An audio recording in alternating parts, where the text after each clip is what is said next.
So they're going to tell you about this experience in their own words, and then we'll have some Q&A afterwards. So welcome Mustafa and Jake.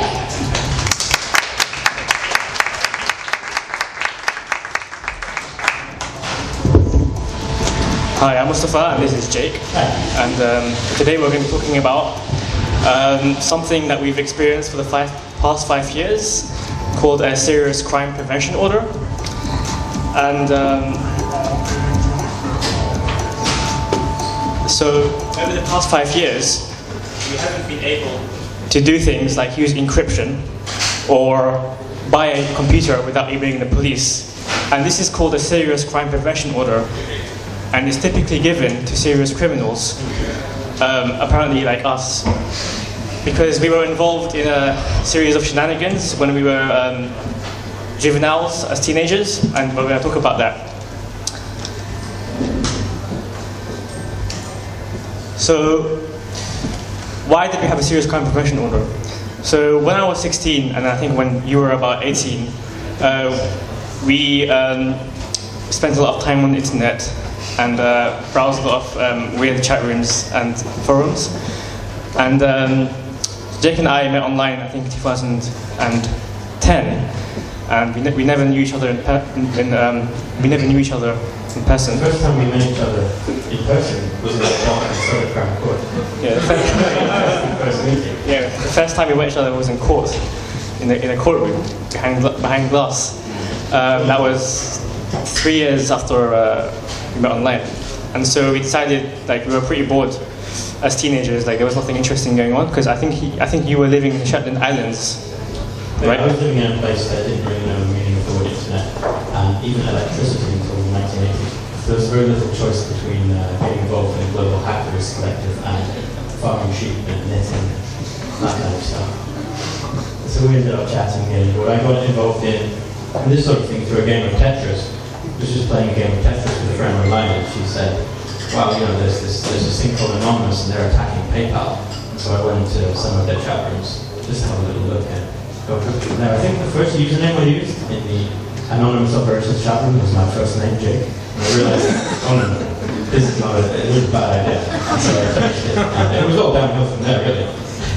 Yeah, so for those of you that don't know, Anonymous is this political kind of hacking collective.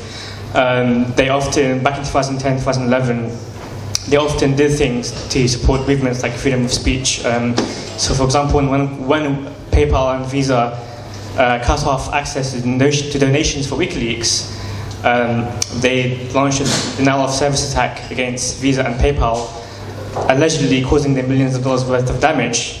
But that's what PayPal publicly said, that apparently they caused them billions of dollars worth of damage. But in their shareholder reports, they said that no damage was caused. So I realized that Jake, I think, did an interview for Russia Today about this, and I realized that he had quite a good talent for words. So so we got in touch, and we kind of like we wanted him to be kind of like the person who writes the press releases and to manage the Twitter account for the hacking group that we later co-founded, called DalSec. And so that kind of idea was, well, what if we could use technology or hacking as a means to perform activism or to kind of reveal truths about people in power and authority? Because we kind of realized that anyone in their bedroom could potentially subvert the whole kind of power hierarchy of society simply with a $500 laptop and a few skills. And so that's what we did. And so one of the things we did, we participated in the Tunisian Arab Spring in 2011, when the people of Tunisia were protesting against their dictator. And so one of the things we did, for example, we defaced the website of the Prime Minister of Tunisia. And we also helped activists in Tunisia to evade government malware, because the government was injecting malicious code into the login pages of Facebook.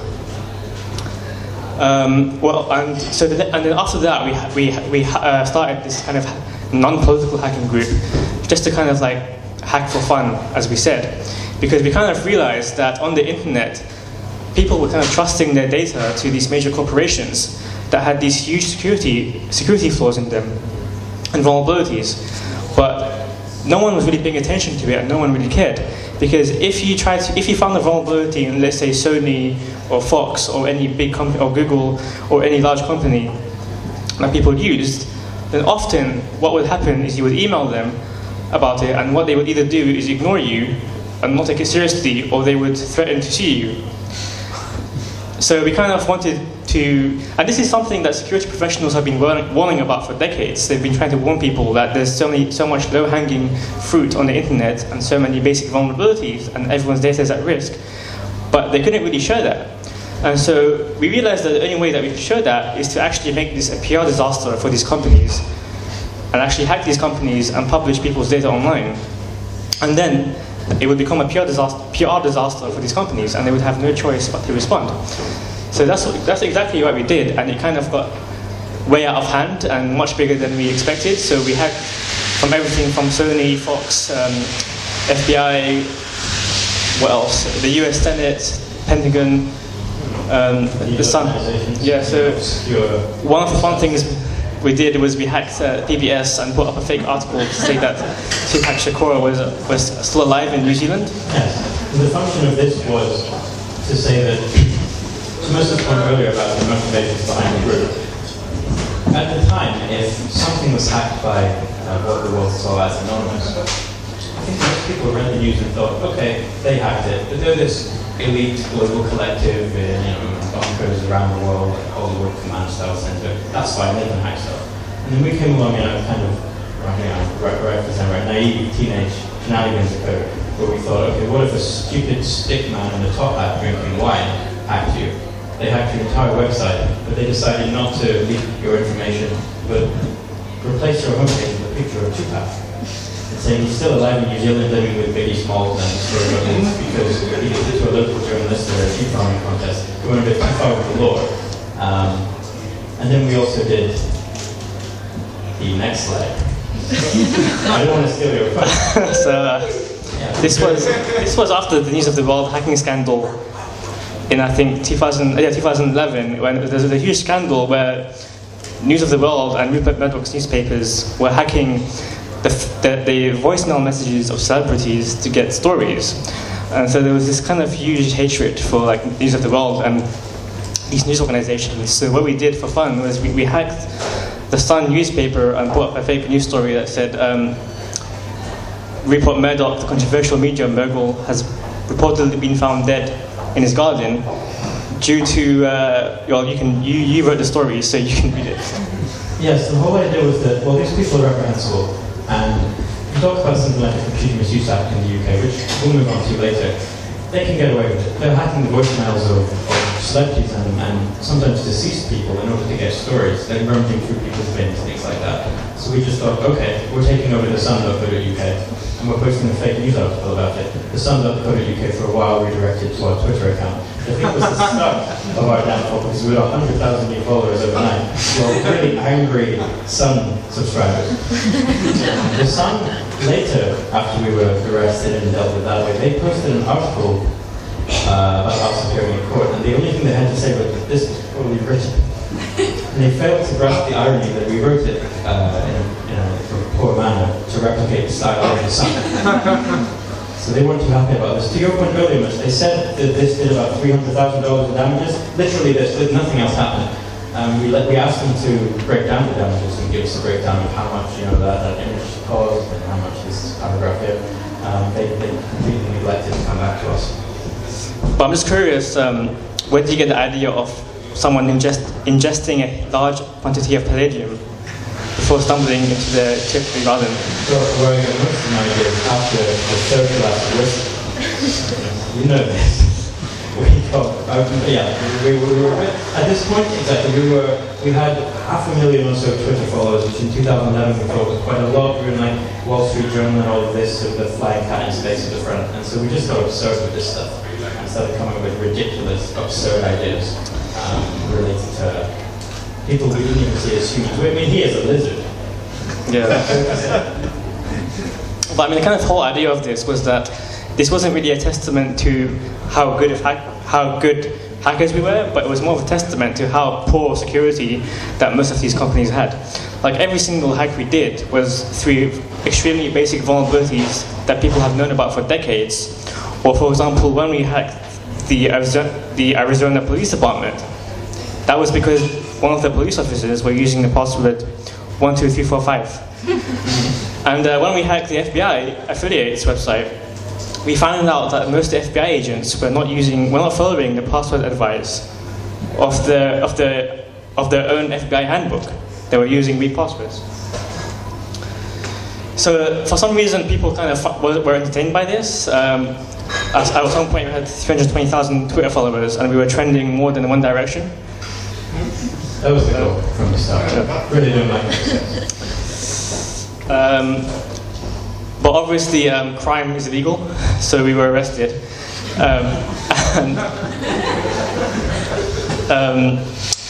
I think, well, so I was 16, and the reason, okay, so it was kind of interesting how we were caught, because like we don't fully know how we were caught. So there were six people in our hacker group, and one of them was a, I think, 27-year-old man at the time living in New York, and he was flipped over by the FBI and turned into an FBI informant. So he was kind of sitting in the chat rooms, logging everyone's chats, and kind of informing on the FBI, and kind of like acting as agent provocateur to kind of try to identify people.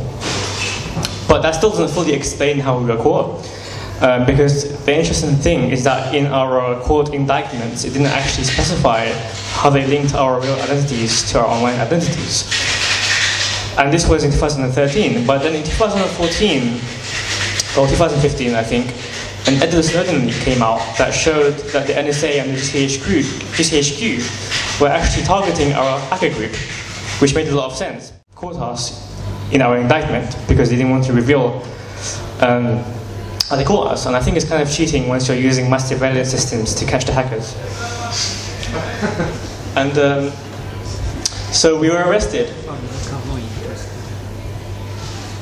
And so I was 16, and I had just finished my GCSEs when I was arrested, which was quite lucky, because if they arrested me before I was doing my GCSEs, then I would have had worse grades.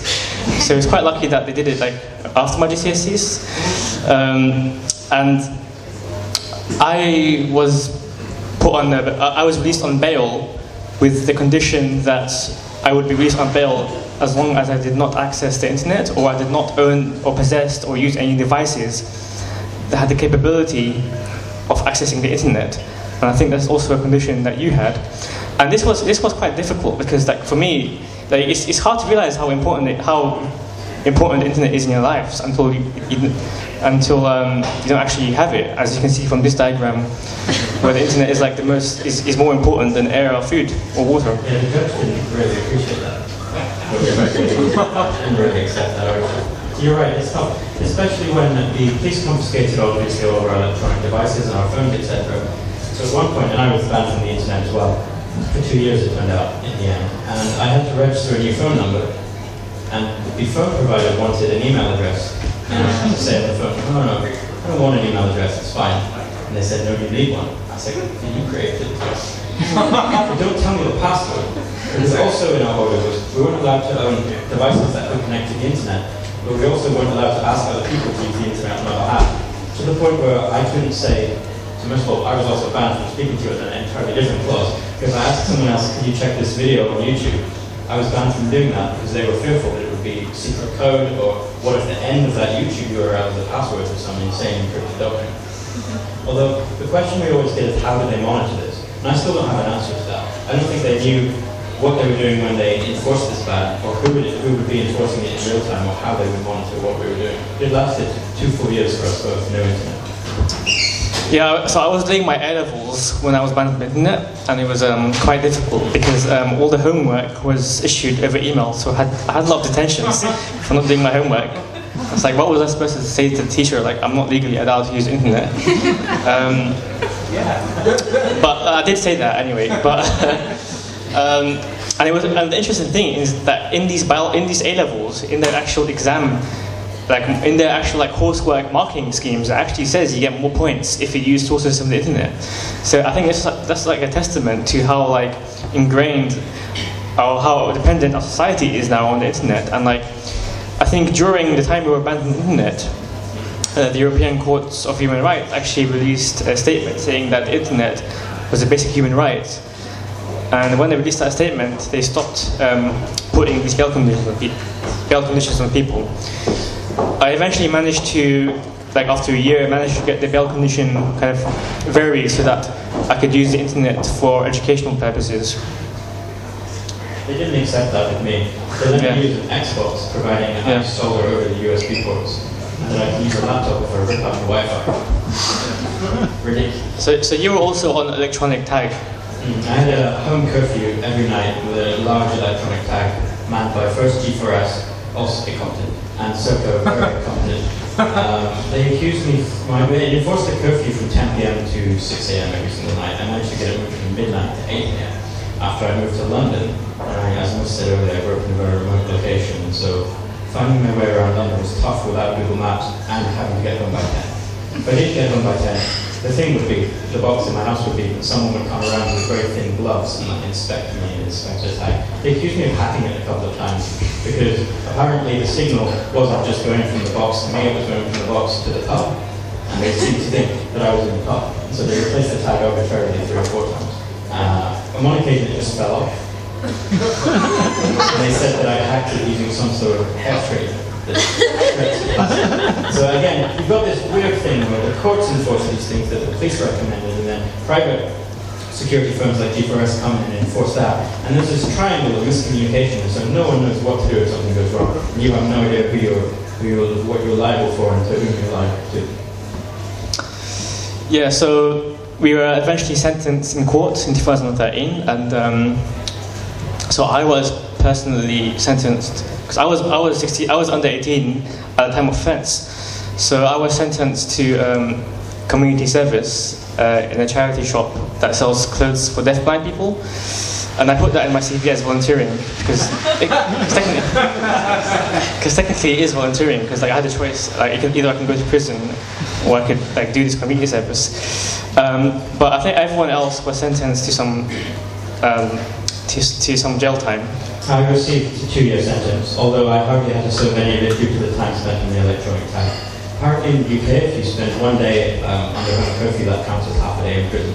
And so I spent a month or so in a maximum security youth offenders where I met some interesting characters. A whole different story. But I was very fearful going in there, especially given that this was a top news story when we were arrested, and as I went in, we had a room surrounded by prison folk. The BBC News had our faces on it, but everyone seemed to like the idea of hackers in prison, so doing the maths exam for someone. Well, a cleaning job, because they thought I was capable of mopping and such and serving food. So they banned me from the cleaning job the following week because the head of security came up to the wing and said, that guy, he's not allowed near computers, he's mopping near a guard's office. And there's a computer in there.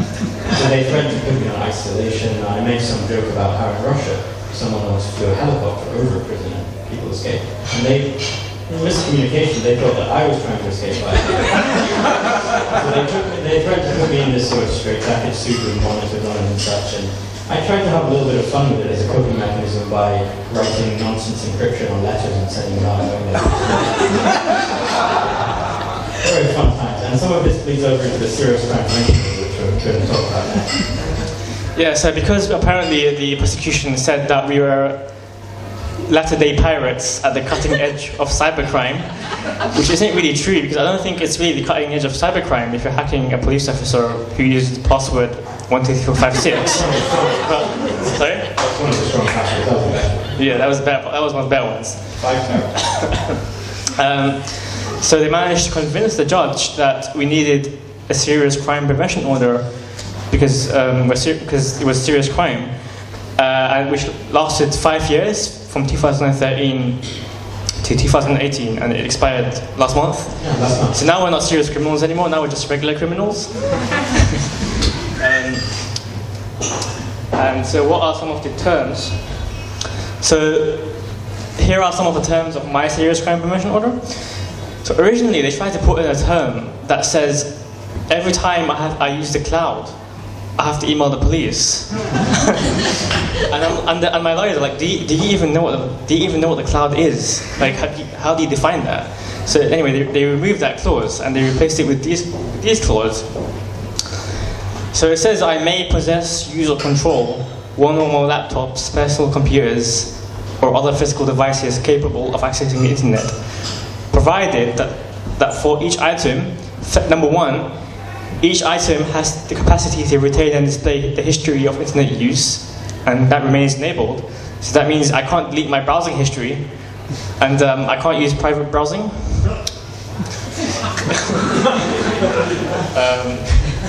Yeah, which is tricky. And number two, such item does not run software which is designed to prevent data from being retrieved from the unallocated space on the storage drive. So what that means is that when you delete a file from your computer hard drive, it's not actually deleted, the content is actually still there. All your computer is really doing is removing an entry in like an index that points to that file. So it's basically hiding that file from you, and it eventually gets overwritten if you run out of space. But it doesn't actually delete the contents. The contents still remain on your hard drive. So the only way to actually delete it for real is if you actually wipe that part of the hard drive with zeros to make it impossible to retrieve. And so what they're trying to do here is say that when we delete a file, we can't delete it properly. Like we cannot actually wipe it with zeros. So in theory, they can recover our deleted files. But I found kind of like loopholes around that. So like instead of like deleting my files directly, I would just like fill my generate. I wrote a script that would generate like lots of random numbers and store them on my hard drive, and then fill up my hard drive, and then I would delete that file. So there's kind of loopholes around that. I had a way of getting around it, which was they said it was fine to use permanent incognito mode because while you weren't allowed to delete your internet history, there was no clause about not generating it to begin with. Well, it says such capacity has to be enabled. Exactly. We had very different SCPOs. This is another point about the SCPOs. So they must have like a few thousand of these around the country. They're so different from each other, even in literally the same case. So mine first said that every time I buy a new phone or access the cloud, I had to send them a letter about it. And I had to have an amendment put in by my lawyers that said, okay, I can email them it. So I just made an email that was like serious crime prevention order at hotmail.com or something like that. And emailed it. But yes, these orders are ridiculous, and they were amended several times from day one. And there's also the point that from day one, 5 straight years, there were at least 4 iterations of their team, each that did not understand the previous iterations enforcement of the order. So we had some quite amusing times over these 5 years.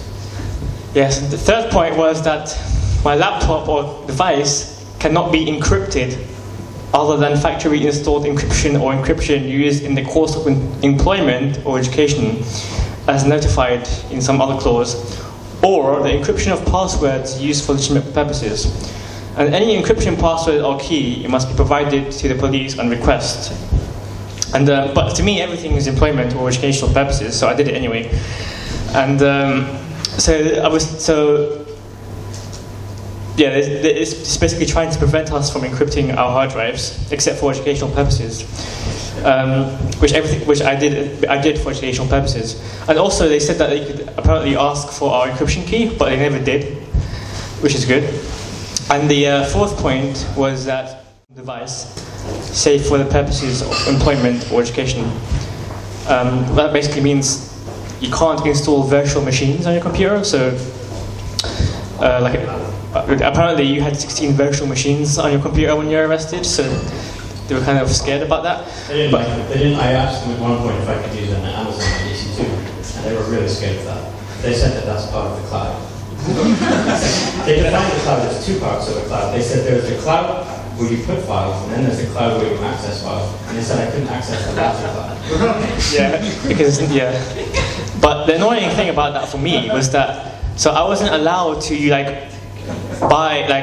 to use Amazon EC2 instances or use a virtual machine or virtual private server, which means if I wanted to run a website and I couldn't use a virtual private server, if I wanted to run my own email server or something like that, I couldn't do that. But apparently, there's an easier way to get around that. Instead of getting a virtual machine, instead of buying a virtual private server, I'll just buy a physical server. So I bought like a bunch of servers in some data center in France, and that's where I hosted all my websites and emails. It was pretty cheap. It was like €5 a month. Like there's this company called Kimsifi which sells cheap servers in France, and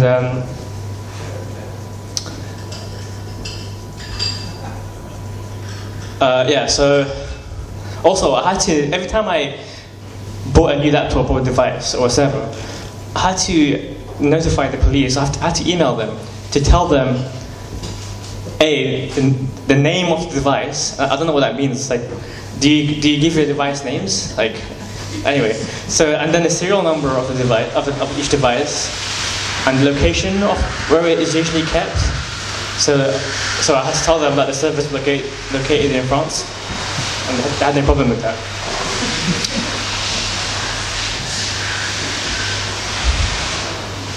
Also, apparently, it's said that nothing in this order is intended to restrict my lawful use of everyday internet-based services, such as including but not limited to internet banking services, library lending services, televisions, ticket machines, aircraft or cinema tickets, etc., etc. So I mean, obviously that raises an interesting question, because like everything now, like everything we use these days or interact with, or a lot of the things that we use these days are basically computer-enabled devices that are connected to the internet. So it's pretty impossible to like live an ordinary life without interacting with not interacting with a computer.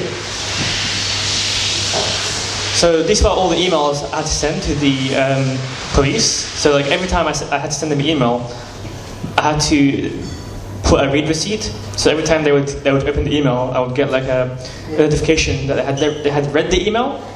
So, and I had like a whole list of these emails that I had to send, because every time I buy a new laptop or device, I had to email them about it. But apparently, even though I sent all of these emails, as Jake said, because these officers, like, they change jobs like every year. So like we had like a new officer like every 3 months. Apparently they completely screwed up, because even though I put all this effort in sending all of these emails and notifications, I got an email one day saying, we have checked our records and there is nothing on file in respect of the emails you have sent. So I'm like, why have I sent all of these emails, and what about all of these read receipts? It's like, they didn't even save anything I sent them, which is really disappointing.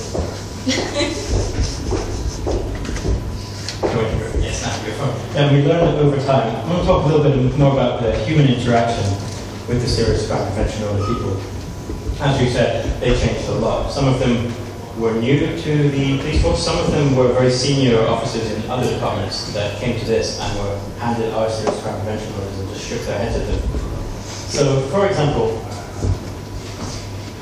over time, I disclosed 7 mobile phones to them, mostly because I dropped my mobile phones and they smashed. And I would make a very deliberate effort to tell them that they smashed, and give them large, rambling anecdotes about how I got the new one and all this kind of stuff. 13 international travel disclosures. Airports are very interesting for us. So the police claim to have lost our passports. And so I only got a new one that I ended up making them pay for by faxing them the receipt. And every time we go through the e-passport gates, the e-chip doesn't work on the passport, so we have to go to the manual desk. What I've learned from traveling with friends who go through before me is that when we scan our passports, they get about 9 giant red boxes on their screen, and they shut down the booth for at least 20 minutes after we've gone through, every single time. Yeah. And I had a lot of fun speaking to them, because after a while, like after the 10th time, I knew exactly what was going to happen, and I just look at the border patrol person and try and assess what would be their reaction to this. They were quite young and quite new to it. I thought this was going to be good. By this. And they'd spend about 10 minutes asking nonsense questions like, what is your date of birth, about 20 times in a row. I went through at one point, and this guy, he must have been working there for about 20 years, he just went, oh yeah, never seen one of these before. Very nice, very nice. That was how I highlighted the certain. But as I said earlier, about 10 different police contacts. we had to email a sort of acronym, an 8-character long acronym that was an inbox for all the things. So we never knew who was going to respond to us. Sometimes they just didn't give us names, they just said thanks for the disclosure, or often they just didn't respond to me over time. I found that their boss, Dave, likes Guinness. So when I went on a trip to Ireland, I was doing a camping trip, and they made me disclose where I would be every single night, with hotel names and such. And I gave them the address of 6 campsites, and then I drew them a physical map of where all of the campsites were, and I was going to drink cider here and Guinness here. And I got a good piece of humour there from Dave, the boss, who liked the Guinness. I just thought, these people have to sit in an office all day, inputting our data into a spreadsheet, and give them something to laugh about. Often they don't laugh about it, they get more paranoid. Such as Jason, when I did a trip to Italy, he really wanted my mobile number, and he was paranoid about all of my movements and wanted my GPS enabled. So as I walked around Venice, he wanted to have a little gander at that. There's a complete lottery about who we get into. And over the years, I think by year 3, they sent kind of a memo around going, don't indulge this guy around me, and not respond with address, because he will keep going. And that became a kind of coping mechanism for me, and also a strategy. And by the 30, they asked me specifically to disclose some less thorough itineraries. And so I had to send them less information. First, I don't know the passcode. What's the password?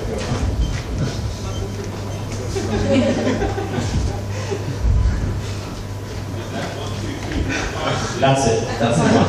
Excellent. And so I just boiled it down to that I managed to comply with the order for the process of rounding, and a system of mutually assured destruction of the psychological warfare of hypothetical trolling, where I knew there was a two-way power system where, as we said earlier, they had the power to come to our houses, seize all of our computers and check them, and just make our lives a real living hell. Conversely, we also had that power on them, that I could go on eBay and purchase 100 £1 phones and register all of them. And they'd have to, I wait till a really sunny day, and they'd have to sit there all day registering every single one of them. And then they'd have to forward that for a team. Thank you. Where someone would have to monitor those all day, and I'd ship them off to other countries, and I'd go insane with it. And so I think I knew that they knew that I knew that we could all do this, and so nothing really happened. We were left alone almost completely. I think they were scared when we sent them emails. We complied with every single aspect of the order. Yeah, I wasn't completely as friendly with them as Jake. I was kind of like more harsh to them, because like every time they would ask me for a piece of information that wasn't explicitly a part of my order, I would point them to that specific clause and say, like for example, they asked me what's my phone number or something like that, and I said, according to my order, I don't have to give you that. And then when they sent me that email to say, well, we don't have anything on record, I said to them, that's not my problem. It's your job to read my emails. Like that's not my problem. And the guy got really upset because he couldn't show. He was scared that his boss would be disappointed at him because he's got nothing to show for my file. So because then it would look like he's not doing his job.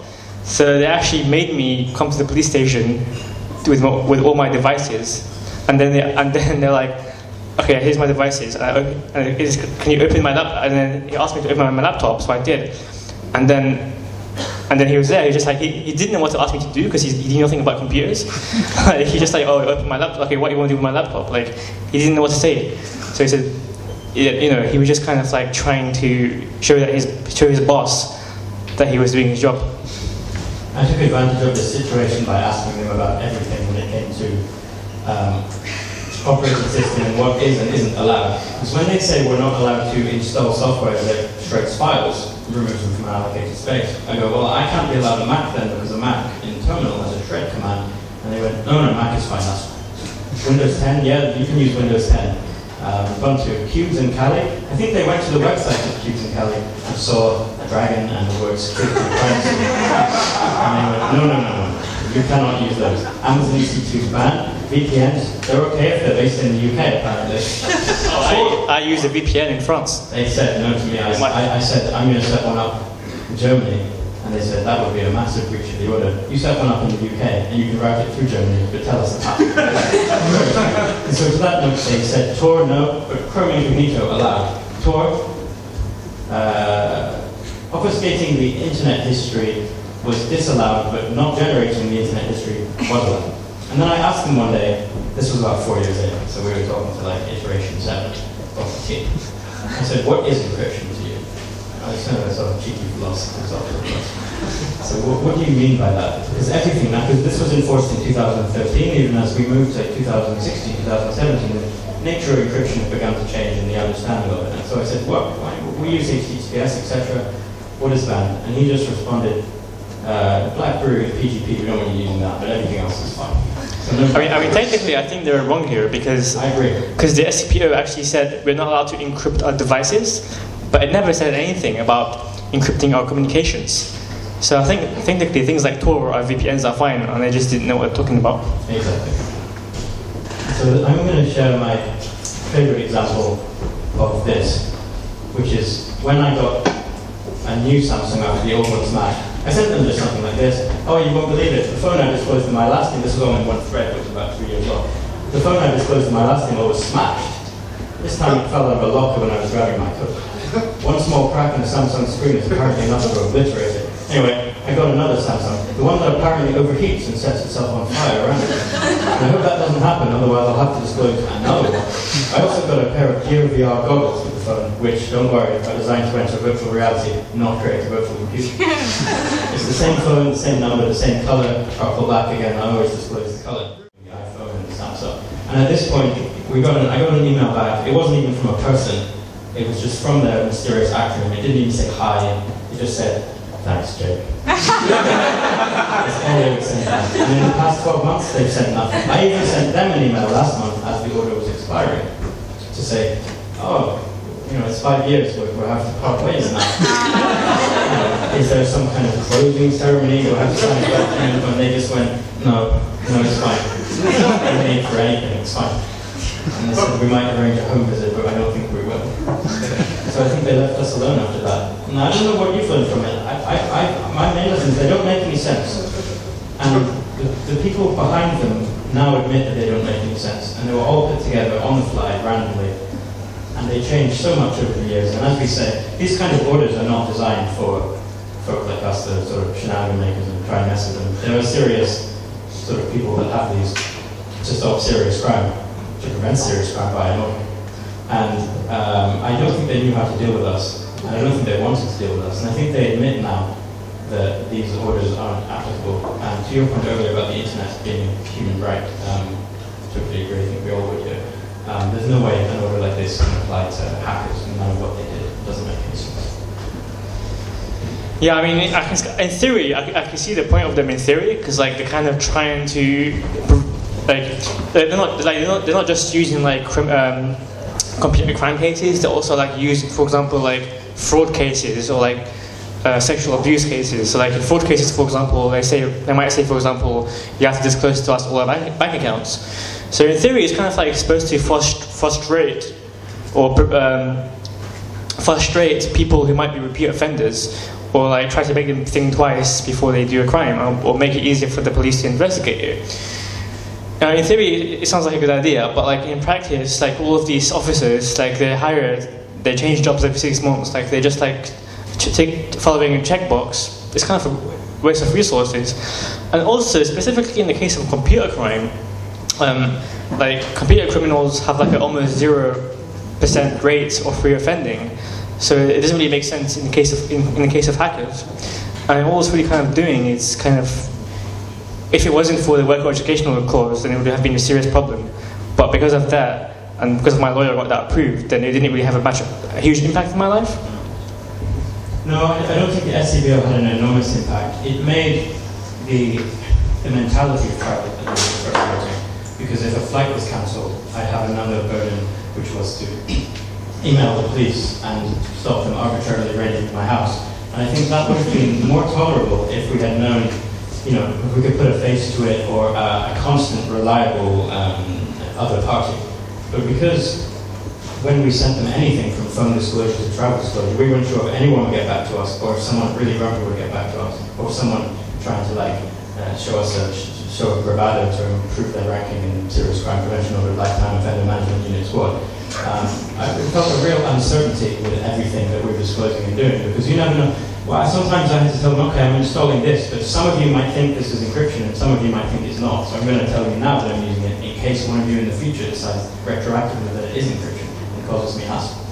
So I think we can try and work on fixing this stuff. I've done a couple of panels with teams that are linked to this team who also admit a couple of points off the record that it doesn't make any sense whatsoever, and that they had no idea what they were doing.